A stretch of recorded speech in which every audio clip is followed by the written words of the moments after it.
2, 1, and go. I think closing government hits the very crux of this debate, which I think is pretty cool, right? Because member of government explicitly stated that feminist movements and their ideals are lived out in all of these sororities that exist. The 4B movement is a movement because these women consolidate and become communities. It's powerful because it isn't just a group of isolated and fragmented women not wanting to interact with men anymore. It is an institution, a movement that forms which emboldens their ideals and actually finances the actions that they partake in. That is the crux of closing opposition extension. These women get to live out their feminist ideals when you establish a community that makes it easier for those actions and all of those choices to be lived out under. You don't have that when you oppose it and you oppose the rise of it and you don't want it to happen. You don't want all of these women to actually group together. Two main questions in this particular debate. Firstly, on the toxicity of hierarchy, which I think is what opening government's main push in the round is. Government's bench, like a vast majority of the things that they continue to say, and I'm assuming are the things that they want to win this debate on, is in opposing sororities because they have standards. Like literally, they are mad because they reject some people.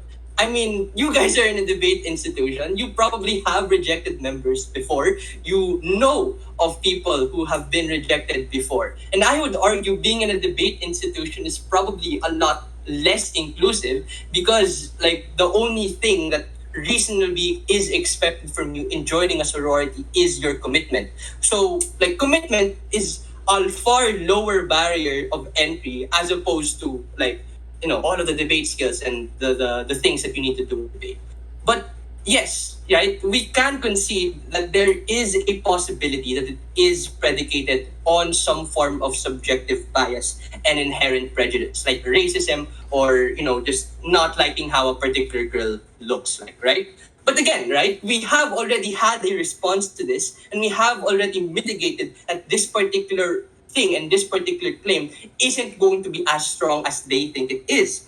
As the corrective measures from the past and actual, very necessary and very legitimate backlash has been imposed upon these sororities for them to have become better, for them to change all of their prejudiced practices, and in order for them to actually include a lot more women in these particular sororities. It's there has been a lot of improvement in this aspect. So I don't think it's just a debate winning round thing to say, yes, these people are mean and that's it, right? Even if you buy that main claim, the extent of that claim cannot be round winning and it cannot overtake us in OO or in CO. Why is our case then comparatively better? Metric number one, on exclusivity.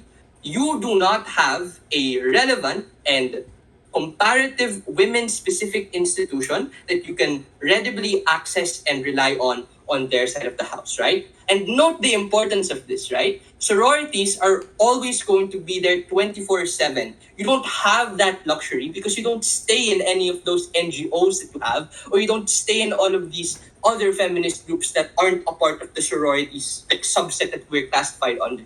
So all of that very, very important time and all of that political will is gone and you don't have any relevant alternative for it. That is very important. It's a very, very, very huge loss. You also have a really, really good balancing metric that Joseph explained in his extension, right? The rise of sororities allow for all of these fraternities and men to be seen on the same equal level. So you do have comparatively a response to all of that male-dominated stuff that happens. Before you were seen as the Joa of the frat guy, now you are a power couple, or at the very least, you do have the relevant ammunition in order to actually fight back against all of the things that are being said upon you, because you have a relevant support structure of girls that can be behind your back whenever you want them. Before the second metric, I'll take POI go.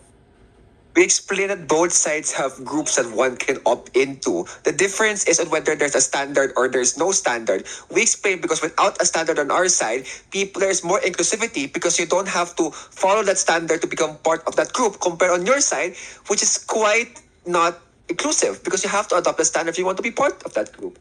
Yeah, okay. So let's just weigh these two things out, right? We think on opposition bench that pragmatic outcome and actually giving all of these women better lives and better opportunities is probably of more proximate importance than the ideal of inclusivity. And I'm not even gonna say that we're less inclusive because that's patently false. We've told you on like all three of our speeches how that isn't true and that you have corrective measures in order to actually have inclusion be a part of it. But more importantly, right, more important than inclusion, the actual tangible effects that you can give to these women. The fact that they have a very, very safe place to sleep, a very, very ano yun, like important and like very, very certain that they can have food every single day. The fact that they can even have friends. All of those things are significantly improved by the specific existence of sororities. You don't have that like necessary comparative on your end. Secondly, then, government, on the second issue, lastly, right, on the consent and will of women, which was what closing government really wanted to talk about. And this is where I want to really critique closing government's endpoint, right? Because their endpoint, and based on the POI of opening government, I think they have pretty similar endpoints. Less groups equals more collectivization and more political power. Like, I hope you understand how contradictory those two things are, right? Because if you don't have the necessary leverage, you don't have that institution, you don't have that hierarchy, you don't have that power, you don't have that voice that you can turn to in order to actually get all of these actions that you want. You have significantly less events, you have significantly less opportunities, you have significantly less willpower to actually live the life of a feminist ideal. That is what's lost when you don't support all of these sororities from happening. For all of those reasons, proud to oppose.